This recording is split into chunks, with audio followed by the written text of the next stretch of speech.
What up, players? It's Warboss Tape back up in this mug. Welcome to my showcase wrap-up video for the Crimson Hunter here, painted in BL10 colors. And I am so happy with the way this came out, you guys. I really had a good time painting this thing. I had a lot of fun. I learned a lot of a lot of lessons on how to really clean up and improve my painting. I've been doing some research on the Crimson Hunters and Eldar Aspect Warriors. I didn't know this, but Eldar don't have like a dedicated air force. They have these craft, I don't remember what it's called, Nightshade Interceptors, I believe, that they belong to a certain aspect warrior, the Crimson Hunters. It's kind of like how the Dire Avengers are an aspect warrior and the Howling Banshees are a different aspect warrior shrine and a different discipline. And the fire dragons and the dark reapers and the warp spiders, they all belong to different aspects. And so the Air Force is its own aspect shrine. I think that's interesting because you would think that the craft worlds would be able to have their own jets and their own kind of dedicated core, like an Air Force. I guess that's what it is. The aspect is just a separate class of warrior that focuses on training with these aircraft, and I think that's interesting. So they train and they learn how to fight, they learn how to maneuver, they learn how to be fast and deadly in the skies, and it becomes a part of like their whole core and their philosophy on war and battle, rather than just something like the Imperium, where their machines are more used as a tool, as a weapon. And I think it's interesting how the craft worlds, how the Crimson Hunter, rather, the aspect warrior really takes seriously their craft and the whole art of fighting in the sky. So I went over most of what I've done with this craft in a previous video where I just kind of showed it to you on a slideshow, but just to show you in real life, again, I'll take you through the steps that I went through and the order that I went through them in. So if you feel like you're looking at this thing and you're thinking this is just too intimidating and you'll never be able to paint something like this, that's kind of what I thought too when I looked at this craft for the first time, and I thought it's such a huge undertaking. I've never painted a vehicle that looks like this before, and I was really kind of stuck at a crossroads of indecisiveness on how to move forward, because I'd seen a lot of different videos and tactics, and not tactics, but really tips online, articles and such, that talk about the best way to use your airbrush, or the best way to highlight, or the best way to use different products. Like Fallout Hobbies makes this great vine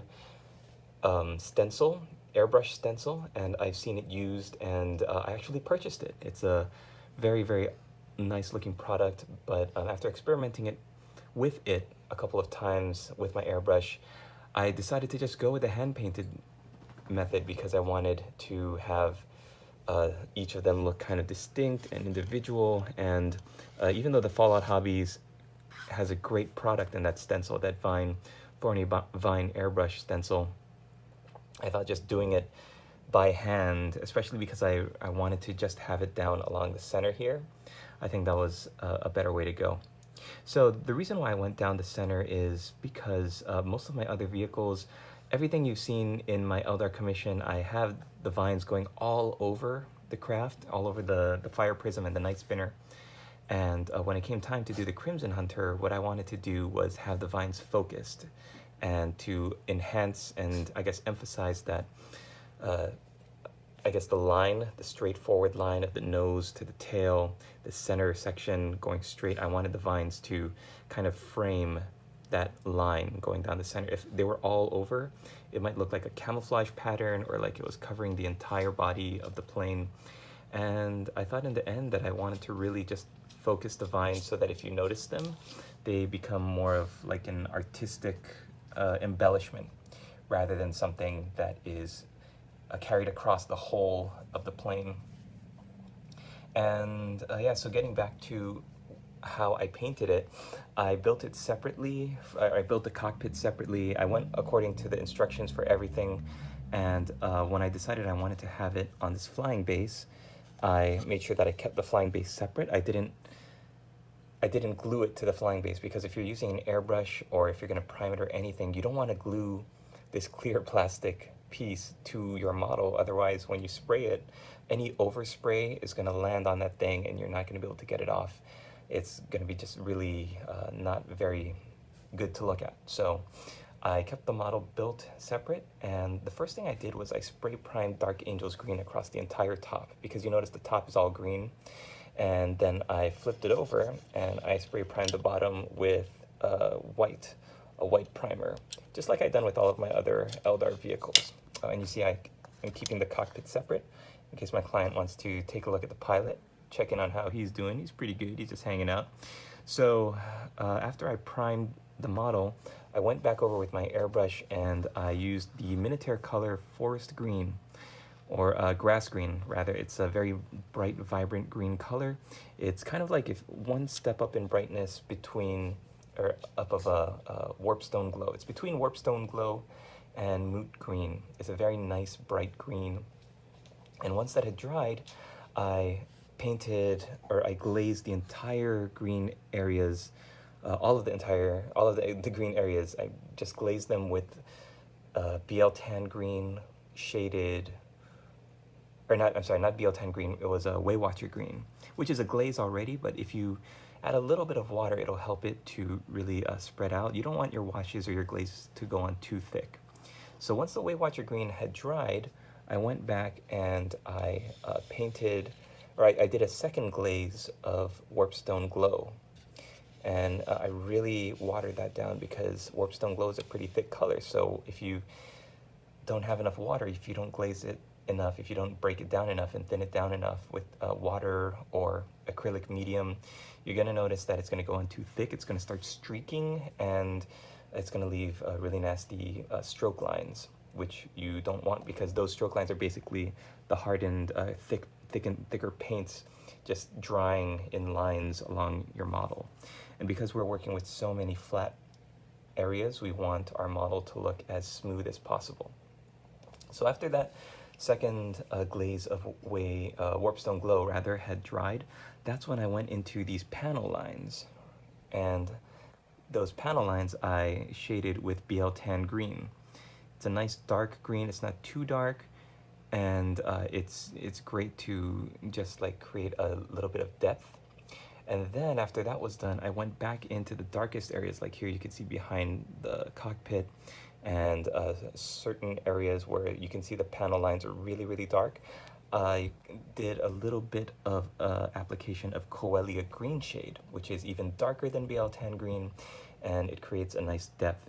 If you just use BL Tan Green, it'll look nice because you can see that there's some dark lines, but adding that Coelia Green shade really allows you to increase the amount of depth between, or increase the contrast by making those shadows even deeper.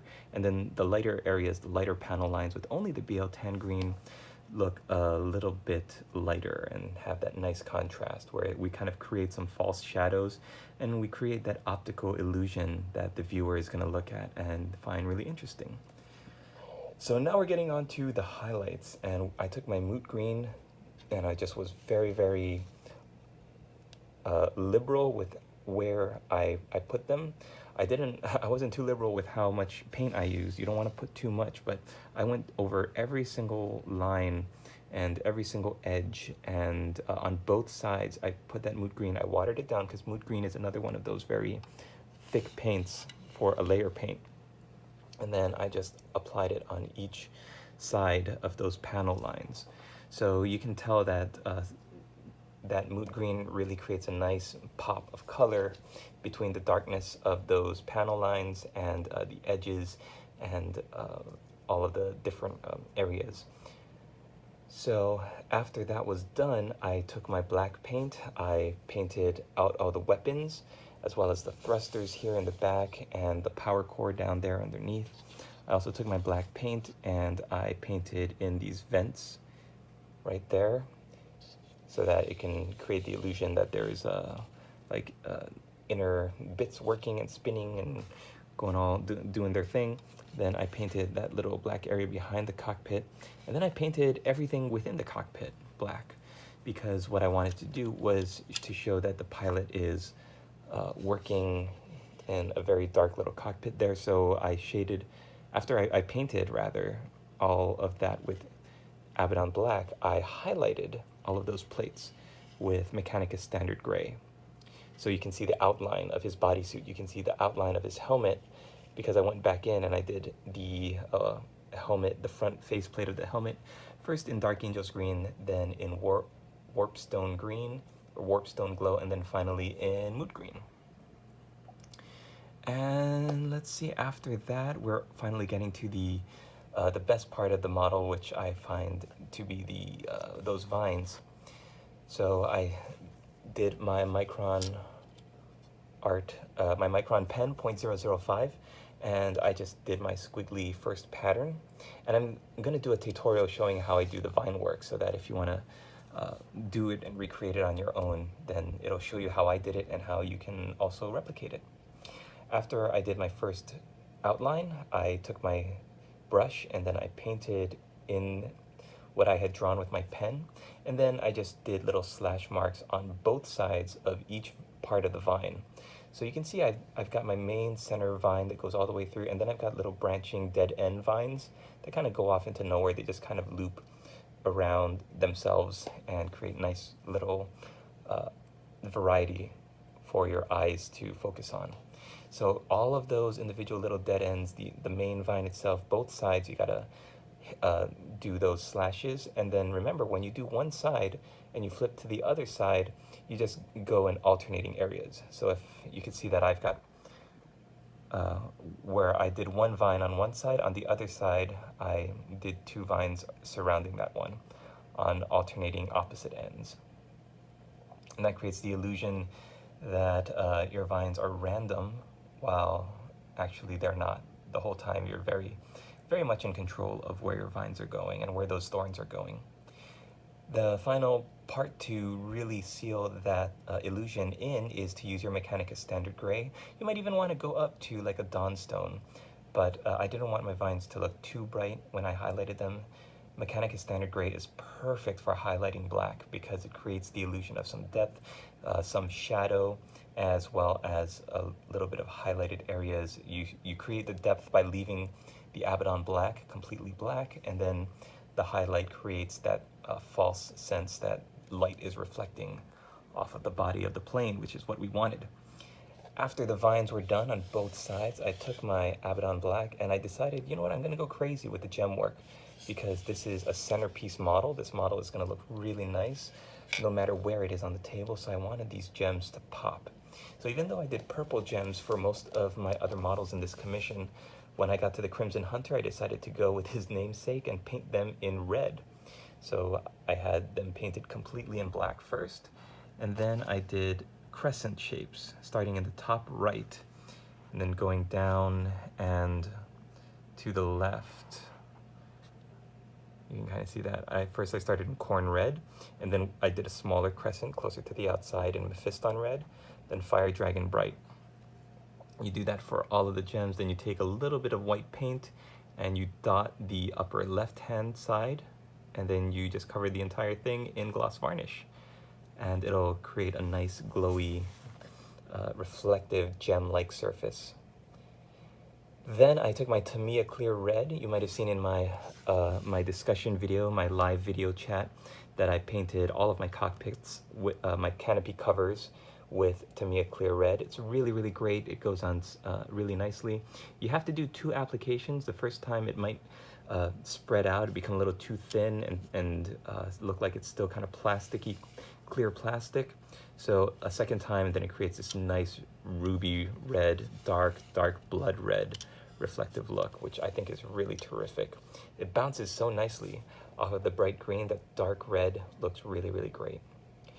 Then I took my microsol, my microset. Well, first I took my gloss coat, or you can use any kind of glossy varnish, and paint the areas that you know you want to put your transfers on. And once that's dry, put your microset, a layer of microset down, cut out your transfer, dip it in some water till it slides off the backing. Just put the transfers on the areas you want them to, and while it's still wet, take a little bit more microset and just paint it on top of the transfer. What you're doing with the microset is you're creating a nice surface over the glossy candy shell kind of surface that you've created with your gloss varnish. and you're making it soft and wet for the transfer to go onto. So when the transfer goes onto the model, it's going to have that micro set to kind of find where it's going to seal. Then when that dries, you're taking that micro set, you're putting it on top of the transfer, and then it's softening it from both sides.